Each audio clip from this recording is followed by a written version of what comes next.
Audio Jungle.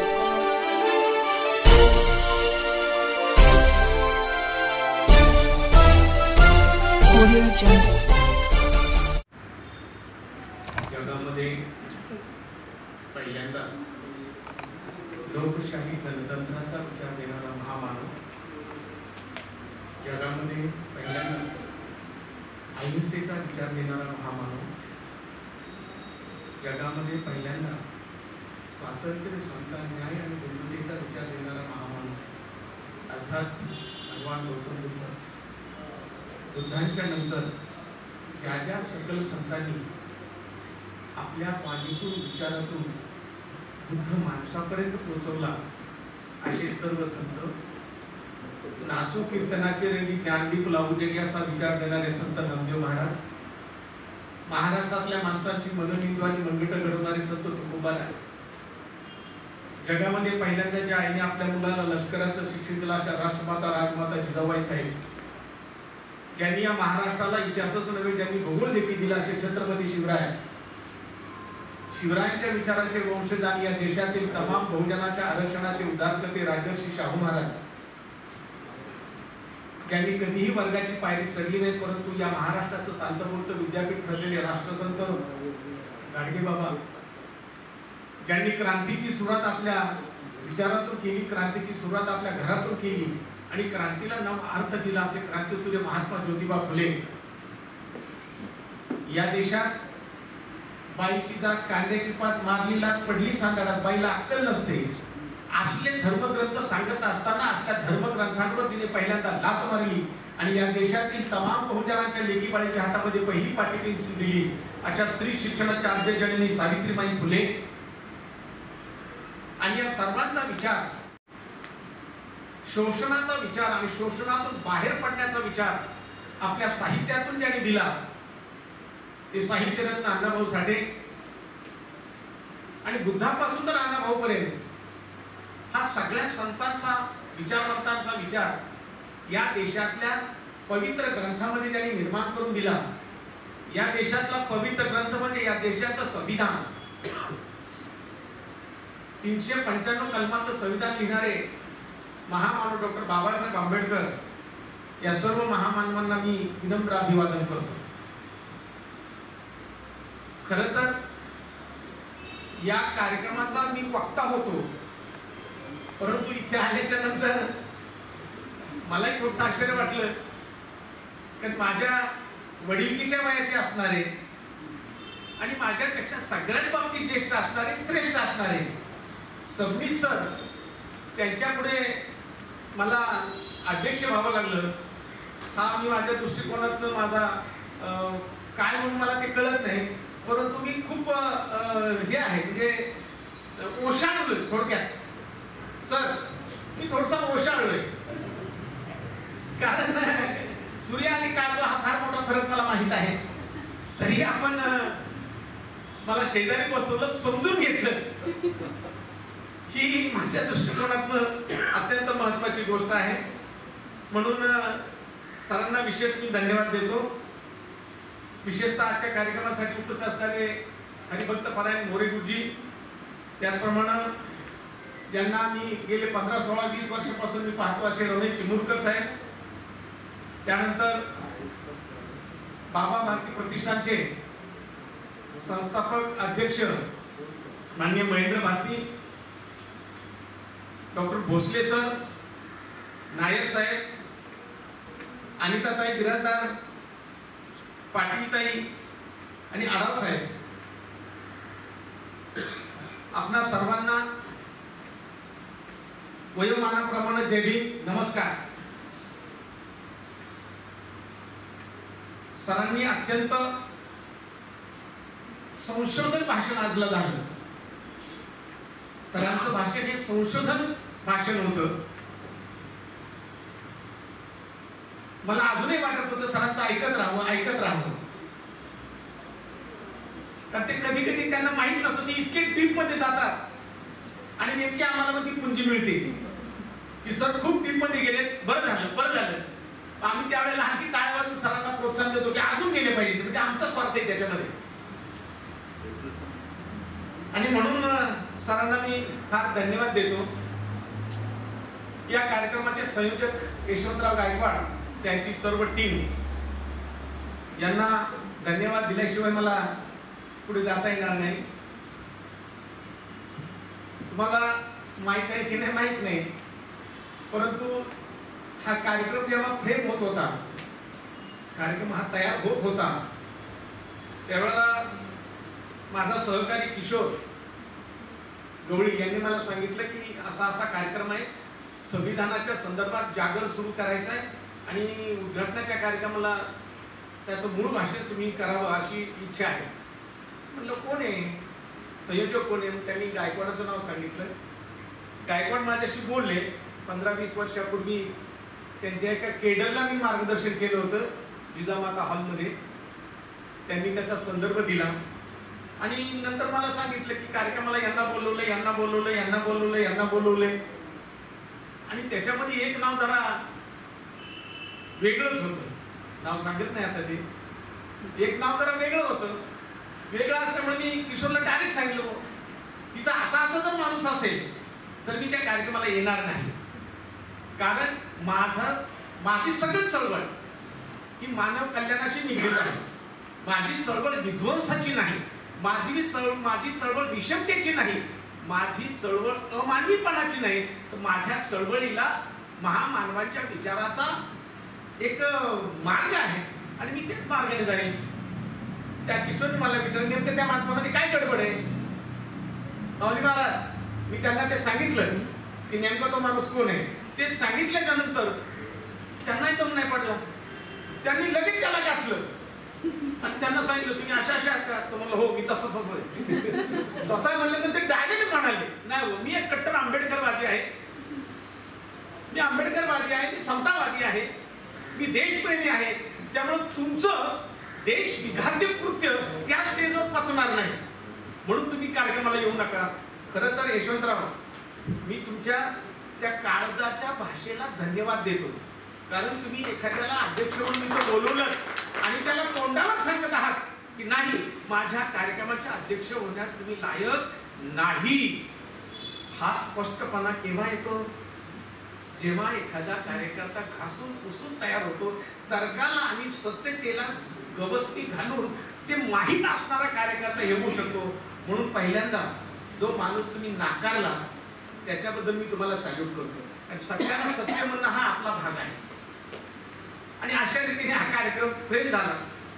पुढे बदल होत गेला. आणखी योगेश बैल या कार्यक्रमाचे अध्यक्ष होते.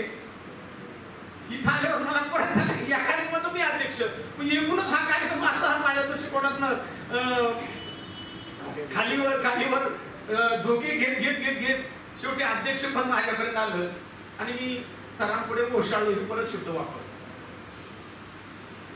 थोडस आपण इतिहासाकडे वळूया.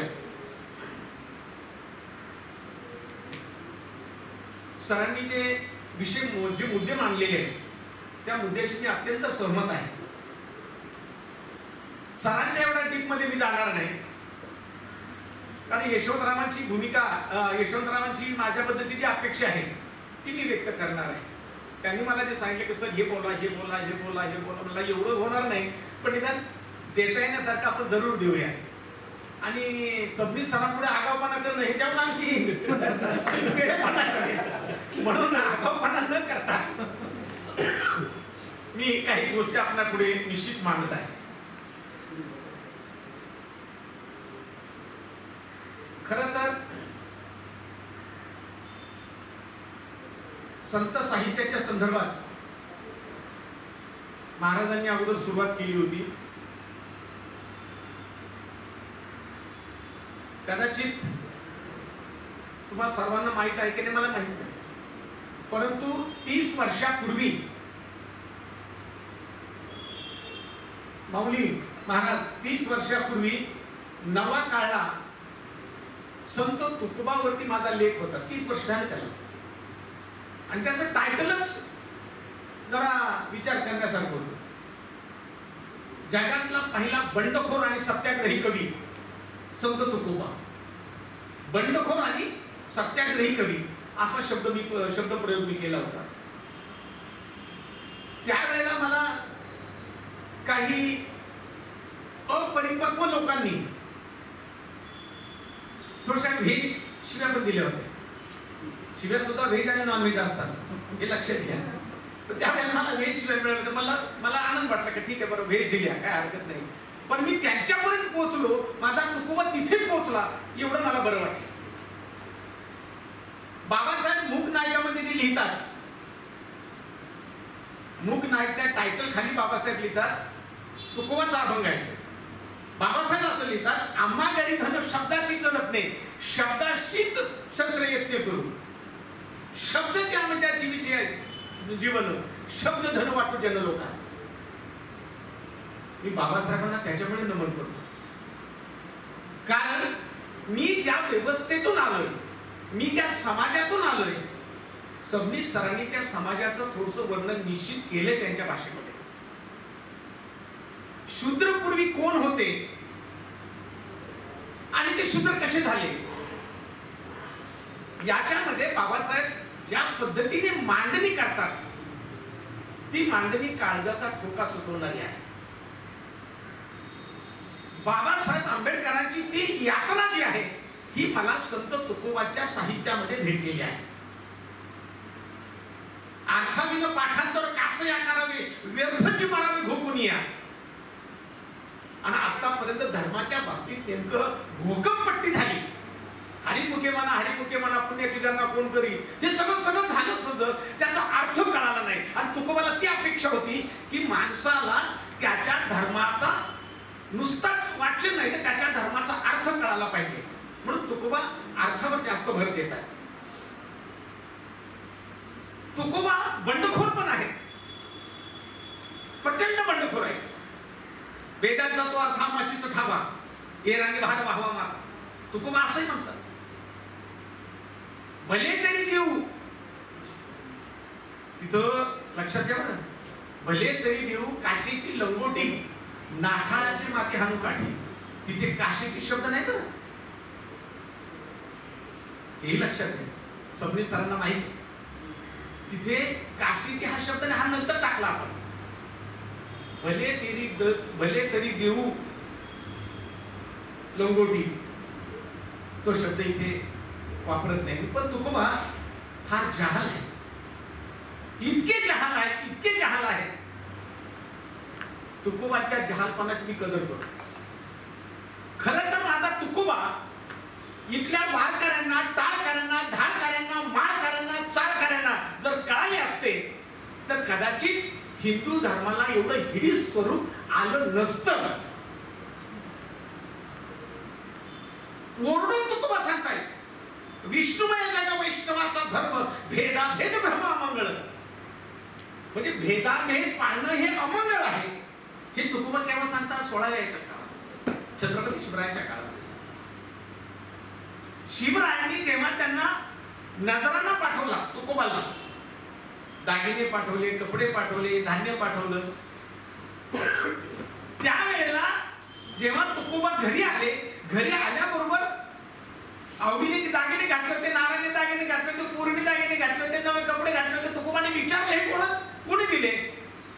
बायकोने जेव्हा उत्तर दिले की छत्रपती शिवाजी महाराजांनी तुम्हाला हा नजराणा पाठवलाय, तेव्हा शिवाजी महाराजांना तो पाठवला याच्याबद्दल त्यांनी सगळे कपडे काढले, धान्य काढलं आणि पुन्हा पाठवून दिलं. आणि पाठवताना शिवाजी महाराजांना अभंगाची एक ओळ लिहून पाठवली, सोने आणि माती आम्हा समान एक चित्ती. हे तुमचं घेऊन जा, कारण मला ह्याची आवश्यकता नाही.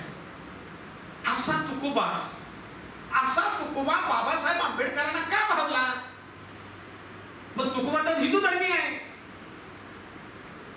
पण सरांनी सांगितल्याप्रमाणे धर्म काय सांगतो याच्यापेक्षा मानवी नीती मूल्यांचं नीती तत्व काय आहे हे सगळ्यात महत्वाचं आहे. ज्या तत्वाला मानव मुक्तीचा चेहरा आहे, ज्याला मानवी चेहरा आहे, तो खऱ्या अर्थानं धर्म आहे. अख्खा येशू ख्रिस्ताचा धर्म जर मी अभ्यासला तर त्यातली शेवटची गोष्ट समजी सर मला एक पटते की जेव्हा त्याला मारलं जातं, त्याला भाले टोचले जातात, तेव्हा तो परमेश्वरला, सो कॉल्ड परमेश्वर कोण असतो आय डोंट नो, मला माहित नाही तो, पण तरी तो त्याची यातना व्यक्त हे परमेश्वरा, ही लोक काय करतात त्यांना कळत नाही. Impossible for them. शक्य झाल्यास त्यांना माफ कर, शक्य झाल्यास त्यांना माफ कर. हा जो काळजातला शब्द आहे हा येशू ख्रिस्ताला मान्य आहे. म्हणून मला येशू ख्रिस्त आवडू शकतो ना, कारण तो मानवी चेहरा आहे त्याच्या चळवळीला. मला येशू ख्रिस्त आवडेल ना, मला बसवेश्वर सुद्धा आवडेल ना, नक्की आवडेल. कारण त्यांची जी तत्व आहे ती तत्व मानवी मूल्यांचा चेहरा घेऊन जन्मलेली आहे. मला ज्ञानेश्वर आवडेल, कारण ज्ञानेश्वर पसायदानामध्ये शेवटी सांगतात मी सगळं दिलं. खरं तर अस्पृश्यांचा जेवढा छळ झाला किंबहुना त्याच्यापेक्षा जास्त छळ ज्ञानेश्वरांचा झाला. आणि एवढं करूनही ज्ञानेश्वरांनी शेवटच्या क्षणामध्ये परमेश्वराकडे मागणं मागितले. काय मागणं मागितलं ज्ञानेश्वरांनी? आता विश्वात म्हणजे देणे येणे वाग्यज्ञ तोषावे, तोषोनी मध्ये द्यावे पसायदान. हे काय पसायदान मागितलं त्यांनी? पुढची ओळ फार महत्वाची आहे.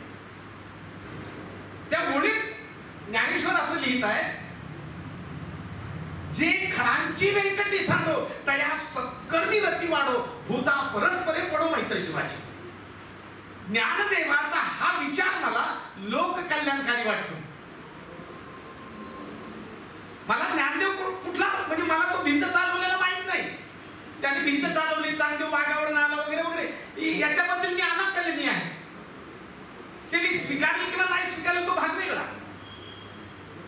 परंतु ज्ञानदेवांच्या अगोदर 2500 वर्षापूर्वी हा जो विचार आहे, जे खळांची व्यंकटी सांगवता या सत्कर्मी वाढो, भूता परस्परे पर मैत्र जीवाची, हे जे आहे हे भगवान बुद्धाने 2500 वर्षापूर्वी सांगितले. सभ्य सत्ता सुखी होतू, सभ्य होतूच खेळीनो, सभ्य भद्रान पसंतू मागची दुःख मागवा.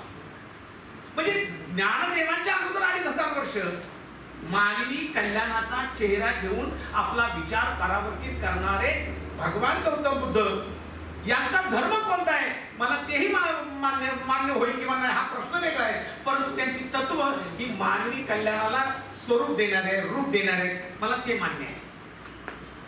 मग छत्रपती शिवराय असेल, छत्रपती शिवरायांच्या डायरेक्ट बोललेले, जेव्हा ती देवीची यात्रा चाललेली आहे आणि यात्रा छबिना चाललेली आहे देवीचा, शिवाजी महाराज पुढे आहेत आणि शिवाजी महाराजांच्या पाठीमागे जो महार उभा आहे. नंतर त्यांच्या महाराज सांगले, म्हणले तू घे आता, तू घे खांदा लाव देवीला. देवीला खांदा त्यानं दिला, लगेच ब्राह्मण करडला. महाराज, धर्मात लुडबुड करणे तुम्हाला बरे नाही. महाराज सरळ म्हणले, तुझा धर्म काय सांगतो मला याच्याशी देणं घेणं नाही. मला मानवी धर्म हा कळतो की तो आणि तू सारखा आहे, त्याने देवीच्या छबिनेला खांदा द्यायला हरकत नाही. मग छत्रपती शिवाजी महाराजांना ज्या पद्धतीने आम्ही स्वीकारतो, कुठल्या पद्धतीनं? जय शिवाजी जय भावानी टाक वर गेली असं आहे का शिवाजी महाराज? तसं नाही ना. शिवाजी महाराजांच्या चळवळीचा चेहरा वेगळा आहे. शिवाजी महाराजांना झालेलं आकलन वेगळं आहे. शिवाजी महाराजांना स्त्रियांची कळालेली किंमत ही माहित आहे. तसं पाहिजे त्यांची आकलन शक्ती कशी बघा. मी याच्यावर येतो, संविधानावर येतोय, पण या महामानवाची आकलन शक्ती कशी आहे? त्यावेळेला लहानपणी साधारण 12-13 वर्षाचे असतील शिवराय. उदाहरण म्हणून देतो आणि पुढे जातो, फार काय गुंतवत नाही तुम्हाला. काय करायचं ते की आपल्या लहान लहान मित्रांना तलवारीबाजीचं, दांडपट्ट्याचं, भाल्याचं शिक्षण द्यायचं एका उंच ठिकाणी घेऊन. आणि कोणी गोऱ्या तोंडाचा माणूस आला तिकडून तर त्यासाठी तो माहीत असायला पाहिजे. म्हणून महाराज काय करायचे, झाडावरती एक माणूस ठेवायचे. झाडावरती माणूस ठेवायचे. त्या माणसाचं एक काम असायचं भोसले साहेब, की लांबून कोणी जर गोऱ्या तोंडाचा माणूस दिसला, इंग्रज अधिकारी किंवा कोणीतरी, तर त्या झाडावरच्या माणसांनी फक्त वेगवेगळ्या पक्षाचा आवाज काढायचा. तो आवाज काढला तर शिवाजी महाराज काय करायचे, सगळे शस्त्र गवतात लपून ठेवायचे आणि विट्टी दांडू खेळायचे. हा वैशाख महिना होता. आणि वैशाख महिना होता, झाडावरती माणूस ठेवला आणि सकाळी याचा रियाज, याचा सराव चालू आहे. आणि चालू असताना वरच्या माणसाने मोराचा आवाज काढला. वरच्या माणसाने मोराचा आवाज काढला. बाल शिवाजीने आपलं सगळं बाजूला ठेवलं आणि विट्टी दांडू खेळायला लागले. तेवढ्या ज्याच्यासाठी आवाज दिला तो आलाच आहे. तो आला जवळ. तो आला तर त्याच्या अंगामध्ये लांबच बंडी होती, त्यावेळेची पैरण, आणि खाली फक्त लंगोट होता एवढा एवढा, मागे पुढे ओवलेला, बस, बाकी काही नाही, असं मोकळाच. तो आल्याच्या नंतर शिवाजी राजांनी त्याला विचारलं, बाल शिवाजींनी त्याला विचारलं, आपण कोण? त्याने नाव सांगितलं. राजांनी त्याला हे विचारलं, तुझं नाव सांग मला स्पष्ट. त्यांनी सांगितलं, महाराज या देहाला बहिर्जी नाईक म्हणतात. म्हणजे बर, बहिर्जी नाईक म्हणतो, महाराज आपण इथं मुलांना तलवारबाजी शिकवता, दांडपट्टा शिकवताय, नेमबाजी शिकवताय, हे सगळ्यात चांगले. म्हणजे मग नाही, वरचा जो माणूस ठेवलाय ना तुम्ही वरती, ते पण चांगले. म्हणजे बर, मग तुला प्रश्न काय? नाही म्हणले, त्या वरच्या माणसाला फक्त एवढंच सांगा, उन्हाळ्यामध्ये मोर कधी बोंबलत नसतो. आता हा झाला विनोदाचा भाग, हा पीजे झाला, पोर जोक. पण त्यावेळेला छत्रपती शिवाजी महाराज हे समजून घेतात की याचा अर्थ या माणसाला कुठल्या सीझन मध्ये कुठला पक्षी ओरडतो याची अक्कल आहे. आणि शिवाजी महाराज त्याला म्हणतात, स्वराज्याच्या निर्मितीसाठी माझ्या बरोबर येतोस का?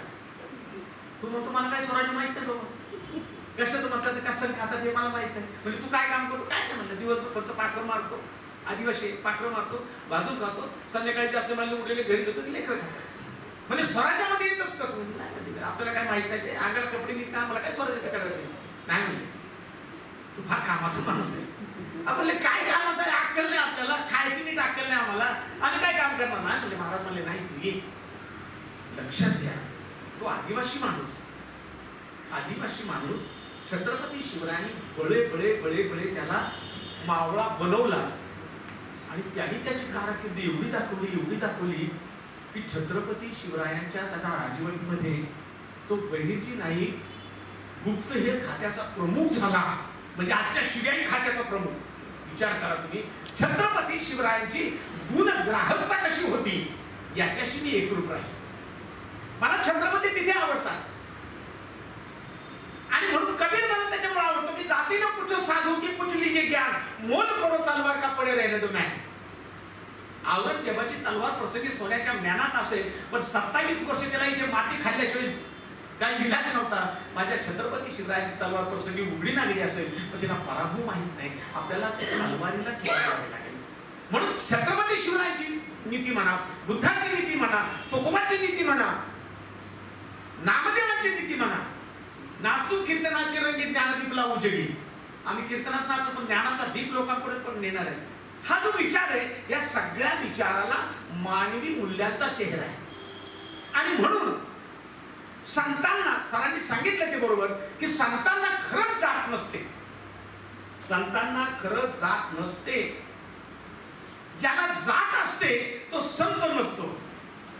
दुर्दैव हे आहे आमचं की आता तुकोबा, नामदेव, ज्ञानेश्वर, चोखोबा, बहिणाई, एकनाथ हे जसे संत होऊन गेले, आता आजच्या काळात संतांच्या ऐवजी विभ्राम संत निर्माण झाले. आणि ते संत एका ठराविक धर्माचा प्रचार करतात आणि मानवी मूल्यांचा चेहरा पुसून काढायचं काम करतात. संविधान आपल्याला ते करू देत नाही, कारण संविधान समतावादी आहे, संविधान स्वातंत्र्य देतं, संविधान न्याय देतं आणि संविधान खऱ्या अर्थानं मानवी चेहरा सादर करतं. मग हे असलं जे संविधान आहे आमचं, या संविधानाचा आता तुम्ही बघा, छत्रपती शिवरायांनी एक आदेश लिहिलेला आहे. जेव्हा छत्रपती शिवरायांचं आरमार कोकणामध्ये होतं, तळबीडला, शिवाजी महाराजांनी एक पत्र लिहिलेलं आहे. त्या पत्रात शिवाजी महाराज असं म्हणतात, जेथे आपण राहिलेले असाल तेथील शेतकऱ्याच्या शेतातल्या भाजीच्या देठाला हात लावता कामा नये. शिवराय पुढे असा आदेश देतात, रात्रीचं झोपताना दिव्याची वात विझवून झोपावे. त्याचं कारण पुढे सांगतात, तेलाच्या वासानं उंदीर वात पळवी, उंदीराने वात पळविल्यास गवताचे गंजीस आग लागेल, गवताचे गंजीस आग लागल्यास जनावरांचा चारा जळेल, दाना गोटा जळेल. पुढचं वाक्य असं म्हणतात की उभ्या शेतातून घोडदळ घालू नये. आयशियाने लोक म्हणतील की तुम्हापेक्षा मुघल बरे. शिवाजी महाराजांचा हा आदेश महामानव डॉक्टर बाबासाहेब आंबेडकरांनी संविधानामध्ये टाकलेला आहे, कलम क्रमांक 48. तुकोबाची नीती बाबासाहेबांनी संविधानाच्या 12व्या कलमात सरांनी मला सांगितलं. 5000 वर्षापूर्वीचा जो अन्याय अत्याचार होता तो एका शब्दात घालवला. आजपासून अस्पृश्यता नष्ट करण्यात येत आहे. एकाच वाक्यात 5000 वर्षापूर्वीचा इतिहास बाबासाहेबांनी मारून टाकला. आम्हाला मानवी चेहरा घेऊन आजला माणसांना जगवता येईल काय, हा संविधानाचा मूळ गाभ आहे. हा मूळ गाभ आहे. आता आर्य अनार्य, आर्यांच्या टोळ्या कशा आल्या कशा, आता दोन गोष्टी याच्यामध्ये आहेत. कोणी म्हणतं आर्य लोक खैबर खिंडीतून आले, कोणी म्हणतं काकेशस पर्वत मार्गे आले. आता कुठून आले याच्यामध्ये थोडासा मतभेद असू शकेल, पण बाहेरून आले याच्यावरती बरीचशी लोक ठाम आहेत.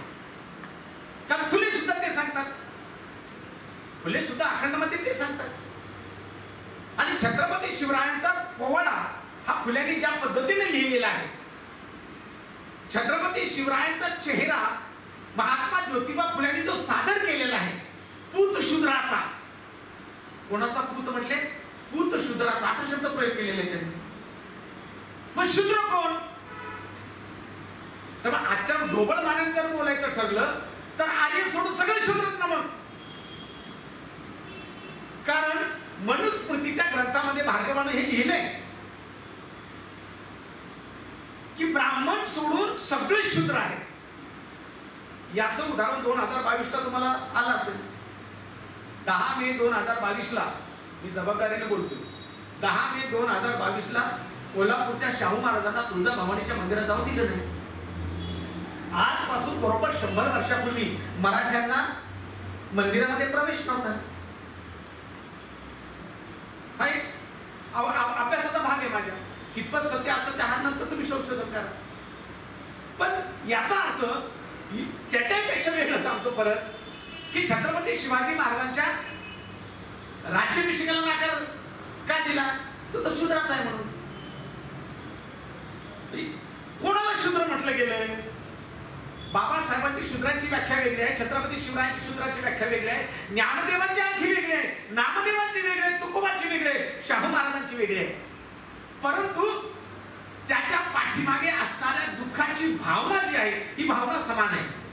आणि ती भावना मारण्यासाठी कोणी कुठल्याही धर्मातला असो, पण त्या धर्मातला तो जो विचार आहे त्याचा कल्याणकारी, तो आम्ही सगळ्यांनी स्वीकारणं अत्यंत गरजेचं आहे.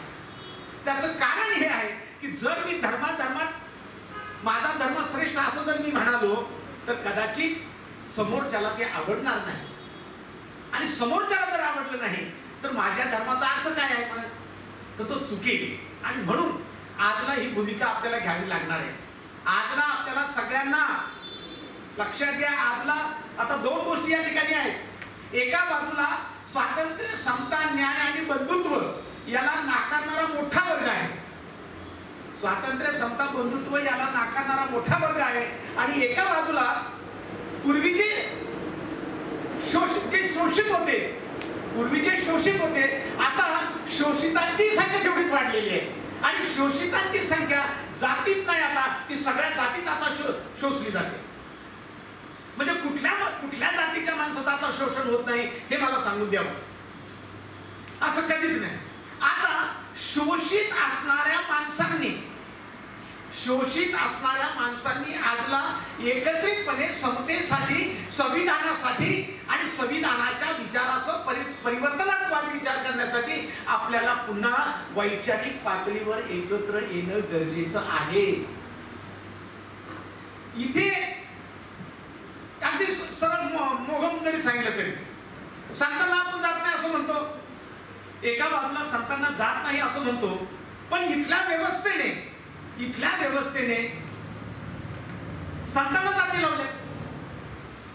गोरा, कुमार, सेना, सज्जन, कसाई, म्हणजे संत आहे तो, पण त्याच्या पाठीमागे सुद्धा जात लावली गेली. सरांना पारनेरला जायचंय, सर तुम्हाला पारनेरला जायचंय.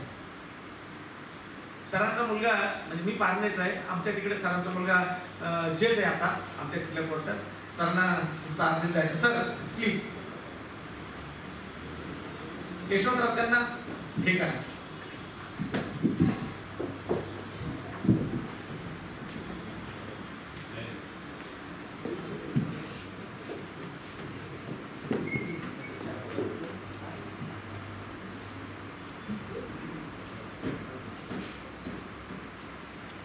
म्हणून संतांना ज्या पद्धतीने जातीमध्ये बंदिस्त केले, संतांना ज्या पद्धतीने जातीमध्ये बंदिस्त केले, आम्हाला संविधानाच्या माध्यमातून संतांना सुद्धा जातीच्या बाहेर काढावं लागणार आहे.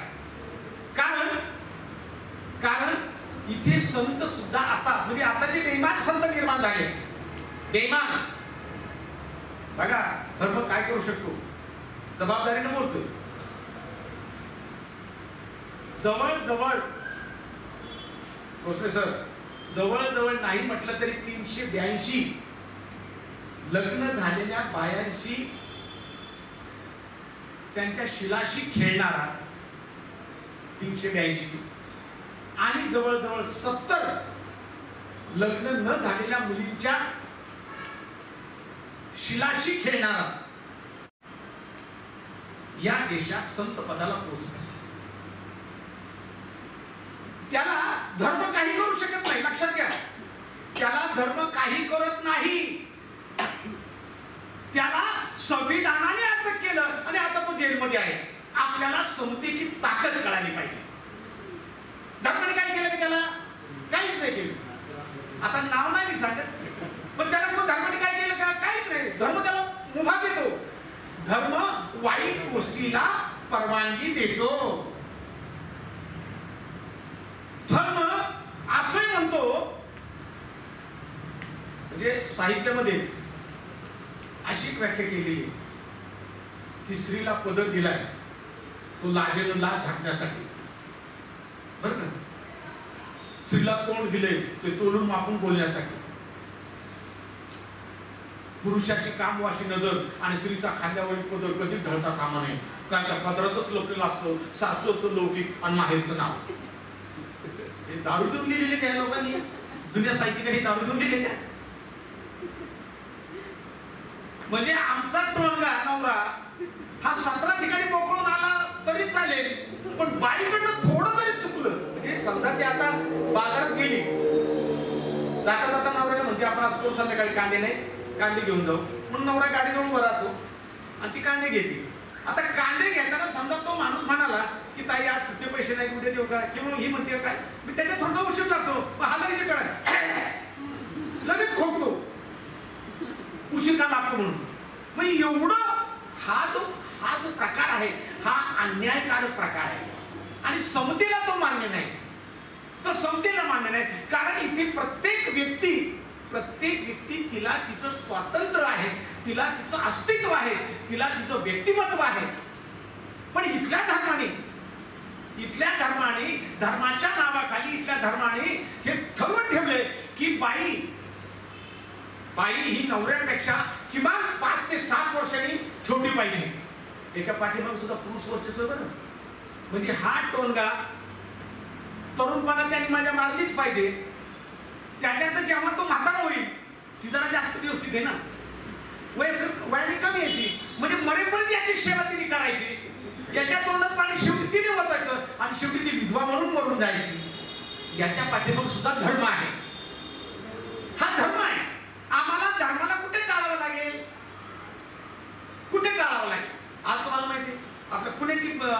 बघा, कोल्हापूरची अवस्था बघा. दर 1000 मुलांच्या पाठीमागे 833 ते 800 पर्यंत मुली आहेत. बाकीच्या खंडोबांचं काय करायचं आता? पोरींनी मिळतच नाही. पण धर्माने पोरींना काय केलं? धर्माने पोरींना संपवलं, गर्भातच मारून टाकलं. हा हे धर्म आहे बरं. कारण काढतो पाहिजे कशासाठी? शेवटी ओतायला तोंडात. शेवटी पोरगं काय पाहिजे? पाणी पाजा. मेल्यानंतर पाणी पित नाही याच्याशी आपण कधी विचारच नाही केला. मेल्यानंतर पोरगं कधी पाणी पाजत नाही याच्याबद्दल आपण विचार केलाच नाही. का केला नाही? धर्म आहे. बघा परत धर्म आहे. धर्म तुम्हाला चिकित्सा करण्याची. बहुजन सैनिक महाराष्ट्र लाईव्हला लाईक करा, शेअर करा, सबस्क्राईब करा आणि बेल आयकॉनवर क्लिक करा.